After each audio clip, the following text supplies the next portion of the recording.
Most of us have a coffee brand we're loyal to without really knowing why. It's just the one that was in the cupboard growing up, or the one with the most recognizable tin.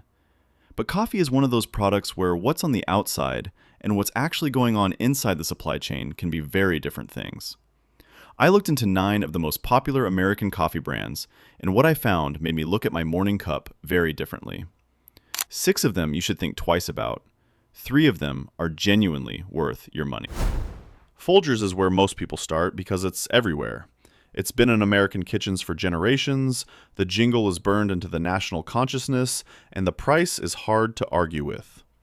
But Folgers rejects every common certification that would verify ethical sourcing or sustainable farming, which means there is no independent body confirming what's actually in the blend or how the beans were grown.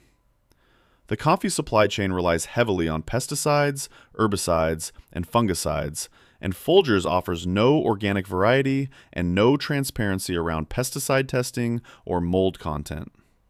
All of their coffee arrives pre-ground, meaning freshness is already a losing battle before you've even opened the tin. It's not that Folgers will make you immediately unwell, it's that for a brand this size, the lack of accountability about what goes into it should give anyone pause. Switching from bad sourcing to outright dangerous, Death Wish Coffee markets itself as the world's strongest coffee, and that identity is built almost entirely on extreme caffeine content. Third-party testing has found between 650 and 728 milligrams of caffeine in a single 12-ounce cup, which is roughly 2.5 to 3 times what you'd get from a standard Starbucks. Most health experts agree that 400 milligrams per day is the upper safe limit for a healthy adult, and Death Wish blows past that in a single serving. But the caffeine isn't even the most alarming part. In 2017, the FDA issued a recall of the brand's Nitro cold brew cans after Death Wish's own testing found the production process was creating conditions that could allow Clostridium botulinum to develop. That's the toxin responsible for botulism, a disease that causes paralysis, breathing difficulties, and kills around 5% of people who contract it. No illnesses were reported, but the fact that the risk existed at all tells you something about how this brand prioritizes speed and strength over safety. If you're enjoying the video so far, consider subscribing. It would really help us out. Staying with the theme of brands that aren't quite what they appear to be, Maxwell House has built its reputation on decades of familiarity and a slogan that promises quality to the last drop. The reality is considerably less poetic. Like Folgers, Maxwell House rejects fair trade and sustainability certifications entirely, offers no organic options, and provides no transparency around pesticide use or mold testing.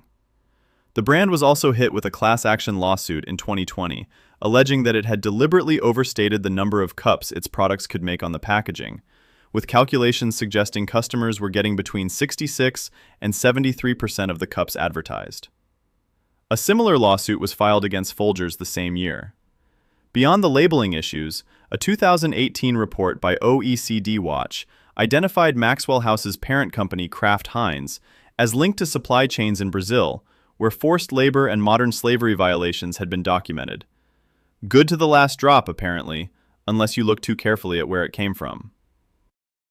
Moving on, Dunkin's packaged grocery store coffee is one of those products that benefits enormously from the warmth people feel toward the brand. People love Dunkin'. The coffee shops are cheerful, the prices are fair, and there's one on almost every corner. But the packaged coffee sold in supermarkets is produced by J.M. Smucker, the same conglomerate behind Folgers, which immediately raises the same questions about sourcing standards and quality control. Around 30% of Dunkin's dark roast beans carry a Rainforest Alliance certification, which sounds reassuring until you realize that leaves the majority of their supply chain unverified.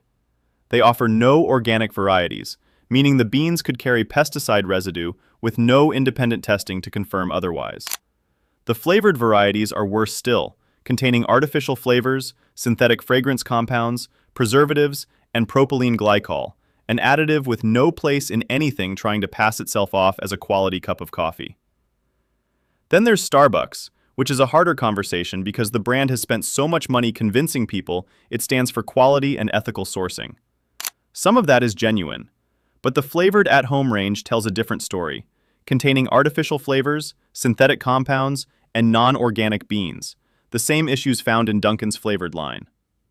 More significantly, Starbucks was among the defendants in a landmark California lawsuit that resulted in a judge ruling that coffee companies must provide customers with a cancer warning related to acrylamide, a chemical that forms naturally when coffee beans are roasted at high temperatures.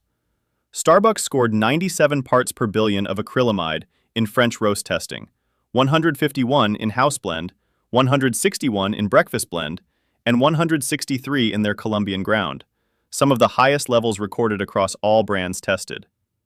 Acrylamide has been on California's list of chemicals known to cause cancer since 1990. Last of the bad six is Café Bustelo, and this one is genuinely uncomfortable because the brand has real cultural significance and a loyal following built over decades, but the facts are hard to ignore.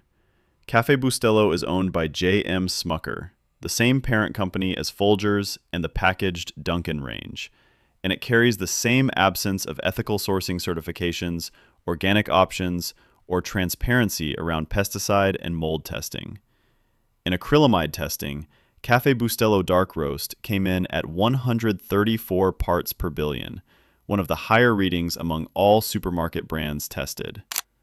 The decaf range has also been criticized for using chemical solvent processes during decaffeination that strip the beans of their natural flavor compounds.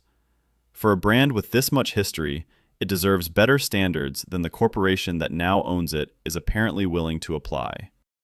Now for the three that are actually worth buying. Allegro Coffee has been operating out of Denver for more than 40 years, and in that time, it has built one of the strongest ethical sourcing records of any mainstream American coffee brand. Allegro works through direct, long-term partnerships with farmers, holds rigorous organic certifications, and for its decaf range, uses an exclusive partnership with Swiss Water, a completely chemical-free decaffeination process that preserves the natural flavor of the bean rather than stripping it out. It's stocked in Whole Foods locations across the country, which is how most people discover it, and the sourcing transparency it offers is a significant step above anything in the bad pile.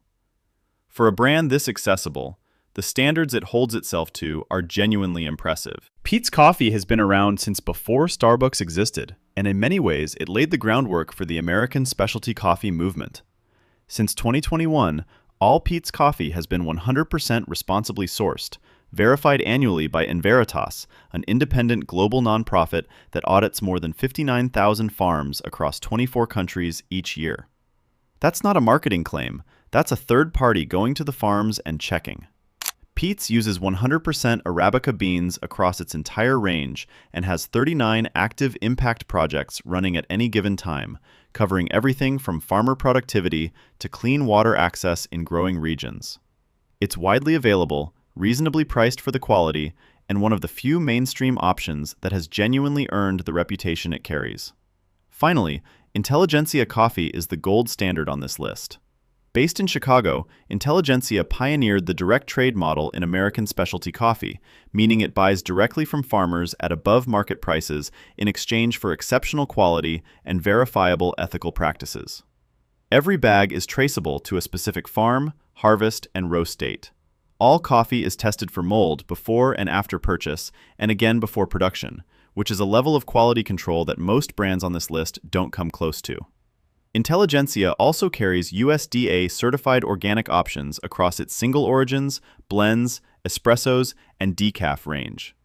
It costs more than anything sitting in the bad pile, but you are paying for coffee that was grown properly, sourced honestly, tested rigorously, and roasted by people who treat the whole process as something worth taking seriously.